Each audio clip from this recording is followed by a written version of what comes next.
আসসালামু আলাইকুম। আমরা একটা প্রবাদ জানি, দোলনা থেকে কবর পর্যন্ত শেখার সময় আছে, শেখার কোনো বয়স নেই।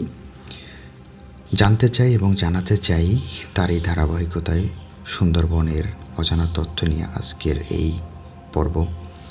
সুন্দরবন কোথায় অবস্থিত, সুন্দরবনের আয়তন কত, সুন্দরবনের প্রধান আকর্ষণ কী, সুন্দরবনে কোন কোন প্রাণী দেখা যায়, এগুলো নিয়েই মূলত আজকের এই পর্ব। সুন্দরবন বঙ্গোপসাগরের উপকূলবর্তী অঞ্চলে অবস্থিত, যা প্রাকৃতিক বিস্ময়াবলীর অন্যতম, যার সৌন্দর্য অত্যন্ত সুন্দর।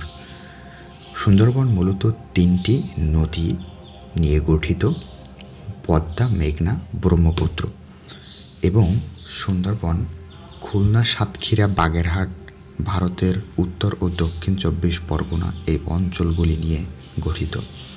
সুন্দরবন নোনা পরিবেশের কারণে এককভাবে বিশ্বের দরবারে ম্যানগ্রোভ হিসেবে পরিচিত, সবথেকে বড় ম্যানগ্রোভ। সুন্দরবনের আয়তন 10,000 বর্গ কিলোমিটার, যা 6,517 বর্গ কিলোমিটার, 66% বাংলাদেশে অবস্থিত, এবং যার 3,487 34% ভারতে অবস্থিত। সুন্দরবন 1991 সালে স্থাপিত হয়েছিল। সুন্দরবন 6 ডিসেম্বর 1997 খ্রিস্টাব্দে ইউনেস্কোতে স্থান পায়। এই বনের বিভিন্ন জায়গায় অনেক বেশি পরিমাণে কাদাচর, ক্ষুদ্রায়ণ দ্বীপমালা দেখা যায়। এই বনের 31.1% জুড়ে খাড়ি, বিল, নদী, নালা এবং জলাকীর্ণ অঞ্চল বিস্তৃত রয়েছে। সুন্দরবনের প্রধান আকর্ষণ রয়্যাল বেঙ্গল টাইগার, যার সৌন্দর্য প্রতিটি মানুষকে মুগ্ধ করে। এবং এই রয়্যাল বেঙ্গল টাইগারের সাথে সাথে সেখানে রয়েছে চিত্রা হরিণ, কুমির, সাপসহ অসংখ্য প্রজাতির প্রাণী। এই ম্যানগ্রোভ বনে 120টির বেশি বাঘ রয়েছে বলে ধারণা করা হয়, এবং 20 থেকে 25,000 চিত্রা হরিণ আছে বলে ধারণা করা হয়। এর সাথে সাথে বিভিন্ন প্রজাতির পাখি, মাছ, স্তন্যপায়ী, সরীসৃপ ও উভচর প্রাণী আছে। এই সুন্দরবনের মধ্যে সুন্দরী, গেওয়া, গরান, পশুর এবং গোলগাছ উল্লেখযোগ্য গাছ হিসেবে পরিচিত। সুন্দরবনে 2007 সালে ঘূর্ণিঝড় সিডর এবং 2009 সালে আইলা, এই দুইটি প্রাকৃতিক ঘূর্ণিঝড়ের কারণে প্রায় 40% ক্ষতিগ্রস্ত হয়, যা মূলত আমাদেরকে অনেক বেশি সেভ করেছিল। সুন্দরবনের উপকূলবর্তী অঞ্চলের মানুষেরা অত্যন্ত কৃতজ্ঞ যে তাদের জীবন আসলে এতটাই ঝুঁকিপূর্ণ ছিল ওই দিনগুলোতে, শুধুমাত্র সুন্দরবনের কারণে তাদের মধ্যে যে দুশ্চিন্তা ছিল, শুধুমাত্র এই বনের মাধ্যমে সেটা সম্ভব হয়েছিল প্রোটেকশন করার জন্য। সুন্দরবন মূলত প্রতি বছর হাজার হাজার পর্যটক ঘুরতে আসে এই সুন্দরবনের প্রাকৃতিক অবলীলা দেখার জন্য, সৌন্দর্য দেখার জন্য। মানুষ মনে করেন শুধুমাত্র প্রকৃতি দেখার জন্যেই মানুষ ঘুরতে যায় না, সৌন্দর্য থেকে জ্ঞান অর্জন করার জন্য ঘুরতে যান। মূলত এটাই হওয়া উচিত। সৌন্দর্য উপভোগ করার সাথে সাথে মানুষ জ্ঞান অর্জন করবে বা জ্ঞান অর্জন করার জন্যই যাওয়া উচিত। কেউ কেউ বলেন সুন্দরী গাছের নাম থেকেই এই বনের নামকরণ করা হয়েছে, এরকম ধারণা অনেকেই বলে থাকেন।